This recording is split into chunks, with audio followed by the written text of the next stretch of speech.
রমজান মাসে মসজিদে এতেকাফে এই যত মন্ত্রী ছিল, যে সরকারেরই মন্ত্রী থাকুক, মসজিদের ইমাম সাহেব যদি কোনো মন্ত্রী কয়, মন্ত্রী মহোদয় এবছর তো রমজানে এতেকাফের লোক পাচ্ছি না, এবার আপনি বসেন, ইমামের চাকরি থাকবে? কমন সেন্স নাই, ননসেন্স মৌলবী। হ্যাঁ, আমি যদি এতেকাফে বসি তাহলে আমার উম্মতের কি উপায় হবে?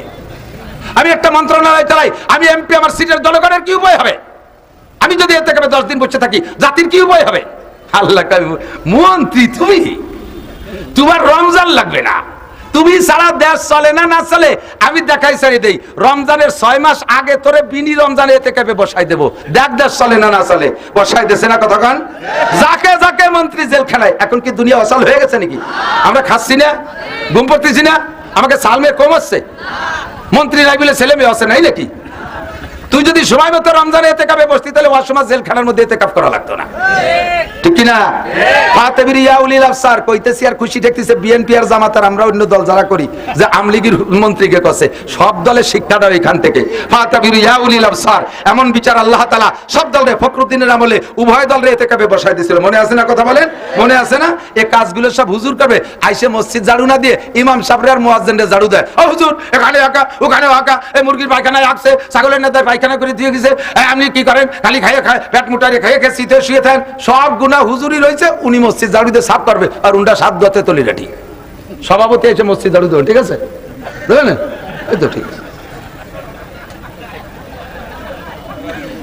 গুনাহ কি পরিমাণ আছে তো উনি জানে, আমি কই না যে উনি গুনাহগার, তবে করছে কি করছে না সেটা উনি জানে।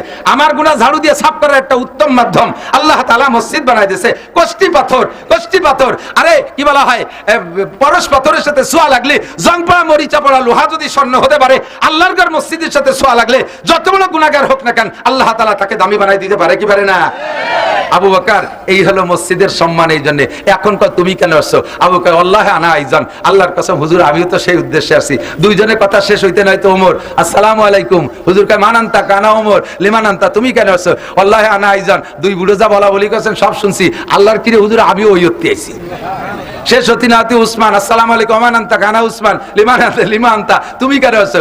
তিনজন যা কইছেন সব শুনছি, আল্লাহর কিরে আমিও ওই উত্তে আইছি। একটু পরে আলী হাজির, তুমি কেন? আমিও মসজিদ ঝাড়ু দিতে এসেছি।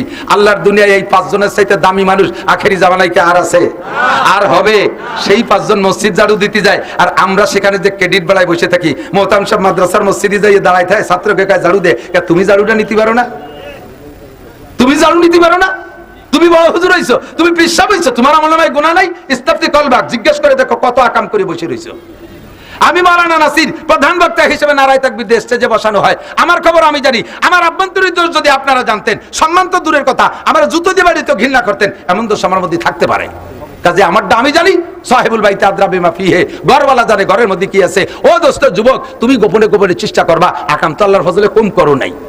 সুদ খাইছো, ঘুষ খাইছো, জেনা করছো, ব্যভিচার, ইফটিজিং, তারপরে ফেসবুক, ইউটিউব, ল্যাংটা ছবি, আকাম কুকাম, মদ গাজা, এবা গাজা, ফেন্সিডিল, এরপরে এই যে আমলিক ঠকি যার পরে আমলি গেলাকে ঘরবাড়ি ভাঙা ভাঙি, ভালো ভালো কাজই করছো, জিন্দেগি তো কম করো নাই। এই সবগুলোই গুনাহ হয়েছে না নেকি হয়েছে আল্লাহই ভালো জানে, তুমিও জানো না তা না। কাজে এই গুনাহ মোচনের জন্য একটা হুকুকুল ইবাদ, মানুষের হক দিলা নষ্ট করছো, ওটা তারা ফেরত দিয়ে দাও, ওটা তারা ফেরত দিয়ে দাও। তারা তো আমাদের প্রতিবেশী, আবার তার সাথে দেখা হবে কিভাবে তারা এই ক্ষতিটা করি। তারাও অন্যায় করছে বিদায়, তারাও অন্যায় করছে বিদায় আজকে তাদের এগুলো করতেছি, তারাও তো সেটা বুঝতেছে, তাহলে তাদেরও শিক্ষা নেওয়া উচিত, আমাদেরও সেখান থেকে শিক্ষা নেওয়া উচিত। এই অন্যায় আমি করব না, আর আমি আমাকে পবিত্র রাখার চেষ্টা করব, আল্লাহর ঘর মসজিদের সাথে সম্পর্ক রেখে। কথা বলেন ঠিক ঠিক না?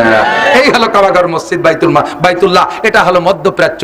ও দোস্ত, হযরত ওমর রাদিয়াল্লাহু তাআলা আনহু লম্বা একটা মানুষ, আরবিতে বলে কুল্লু তাবিলিল আহমাকু ইল্লাল উমার। এই খেয়াল করি, খুব মজা। সব লম্বা মানুষ বোকা হয়, বুঝে নেই? যারা একটু লম্বা বেশি তারা বুদ্ধিতে একটু কম হয়। এক লোক আহাম্মকের আলামত দেখে যে বাজারে বই বেচালারা বই বেচতেছে, 2 টাকা দাম, 6-7 পাতা আহাম্মকের আলামত। ও কথালি একটা কিনি, 2টা, যেহেতু আহাম্মকের আলামত যদি আমার মধ্যে থাকে, ঘুরিয়ে ঘুরিয়ে বাদ দেবো, তাহলে আমি বুদ্ধিমান হয়ে গেলাম। 2টাতে বই একখান কিনে রাত্রি নিয়ে ভর্তিছে। আহাম্মকের আলামত পরিমাণের চাইতে একটু লম্বা বেশি হয় আহাম্মকরা। 2 নম্বর মাথা ছোট হয়, 3 নম্বর দাড়ি লম্বা হয়। এখন পড়িয়ে টড়িয়ে আয়না ধরে দেয় যে সবই ও।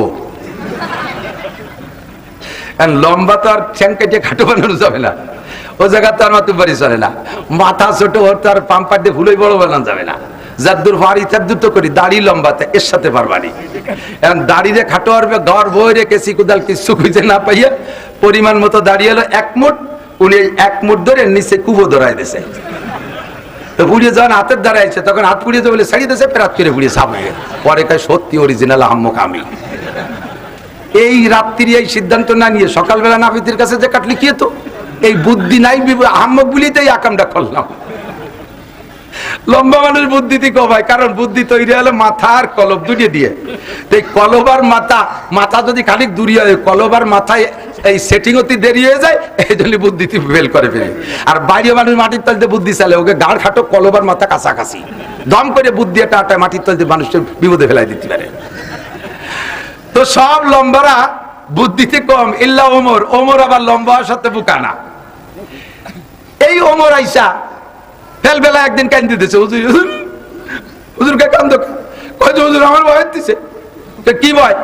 আল্লাহ তাআলা যদি কিয়ামতের ময়দানে ঘোষণা দেয় সব মানুষ বেহেশতে যাবে, মাত্র একটা লোক দোজখে যাবে, এইভাবে যদি আল্লাহ ঘোষণা দেয়, আমার ভয় দিচ্ছে, মনে হয় সেই মানুষটা আমি। হুজুর কে তোমার ভয় কি? হয়তো যত সাহাবা এখানে আপনার সাহাবা হয়েছে আমি জানি তো হুজুর, কেউ আপনার মাথা কাটতে যাই নাই, আমি 100 উটির লোভে আপনার কল্লা কাটতে গেছিলাম। আল্লাহ যদি সেইটা মাফ না করে তাহলে ওইগুলিতে আমি শেষ, আমি মরে যাবো। হুজুর আমার একটা মানুষ দোজখে গেলে আমি যাব। হুজুর কয়, ওমর লা তাহজান ওয়ালা তাখাফ, ভয় পেও না, টেনশন করো না, তুমি কলেমা পড়েছো না, আর কলেমা এমনই একটা ফিল্টার, কলেমা এমনই একটা ফিল্টার, মা কানা ক্বাবলাকুম, তোমার আগে যত গুনাহ করেছো এক কলেমায় সব মাফ।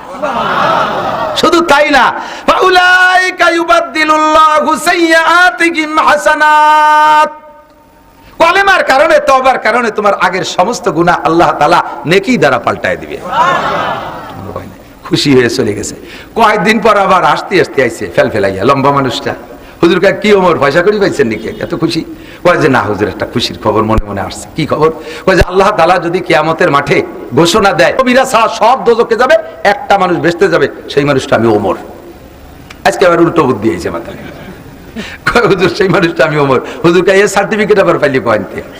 কয় যে হুজুর আমি কোরআন শরীফে দেখছি আল্লাহ পাক বলেছেন ইন্নামা ইয়ামুরু মাসাজিদাল্লাহি মান আমানা বিল্লাহ, যারা মসজিদ বানায় তারা ঈমানদার। আর ঈমানদার সম্পর্কে সূরা মুমিনের ভিতরে আল্লাহ বলেন কদ আফলাহাল মুমিনুন, মুমিনরা সফল। তাহলে মসজিদ বানানো ওয়ালা মুমিন আর মুমিনরা সফল। সফল মানে জান্নাতি। আল্লাহ কারে সফল কয়? যে ব্যক্তি জান্নাতি সেই তো সফল। কথা বলেন ঠিক না? তাহলে আমি মক্কা থেকে মদিনায় আসার পরে আপনি মসজিদে কুবা বানাইছেন না, ওই কুবা মসজিদ বানানোর কাজে আমি ছিলাম। ওখান থেকে আইসা আবার মসজিদে নববী বানাইছেন, এই মসজিদে বানানোর কাজে আমি ছিলাম। হুজুর আপনি মসজিদে জুল কিবলাতাইন বানাইছেন, ওটা বানানোর সাথে আমি ছিলাম। জুমা মসজিদ, কুবা মসজিদ আর মসজিদে নববীর মাঝখানে হুজুর জুমার দিন কুবা থেকে মদিনায় যাচ্ছিলেন হিজরতের পরে, ওই জায়গা গেলে জুমার নামাজ ফরজ হইছে, তখন ফাঁকা মাঠে হুজুর জুমা পড়ছিলেন, সেই জায়গায় একটা মসজিদ হয়েছে, তার নাম জুমা মসজিদ। ওই জুমা মসজিদ বানানোর কাজে আমি শরীক হয়েছি। এত এত মসজিদ বানাইছি যেহেতু, আর আল্লাহ বলছেন মসজিদ বানানো ওয়ালারা জান্নাতি সফল, কাজে আমার সেই দৃষ্টিকোণ থেকে আমার সব আমল বাতিল হয়ে গেল। আমার একটা গোপন ফান্ড আছে, এই মসজিদ বানানো ফান্ড, এই ফান্ড দিয়ে আমি বেহেশতে যাব। কাজে আমি বুঝছি সবাই দোজখে গেলে আমি বেহেশতে যাব। কন্যা সুবহানাল্লাহ। ও দোস্ত, নামাজ পড়েন, কবুল না হলে না হতে পারে। রোজা রাখেন, কবুল না হলে না হতে পারে। হজ করছেন, কবুল না হলে না হতে পারে। যাকাত দেন, কবুল না হলে না হতে পারে। ফরজ যদি আদায় করছেন, কবুল না হলে না হতে পারে। কিন্তু আল্লাহর ঘর মসজিদ বানাইছি একমাত্র ইখলাসের সাথে, একমাত্র ইখলাসের সাথে। মসজিদ কার ঘর? জোর হলো না? কার ঘর? আল্লাহর ঘর আমি বানাই দিলি, আল্লাহ আমারে কি দেবে? নবী পাক বলেন মান বানা মসজিদাল লিল্লাহ, যে আল্লাহর ঘর বানায় দেয়, বানাল্লাহু লাহু বাইতান ফিল জান্নাহ, আল্লাহ তার জন্য জান্নাতের মধ্যে ঘর বানায় দেয়। কন্যা সুবহানাল্লাহ।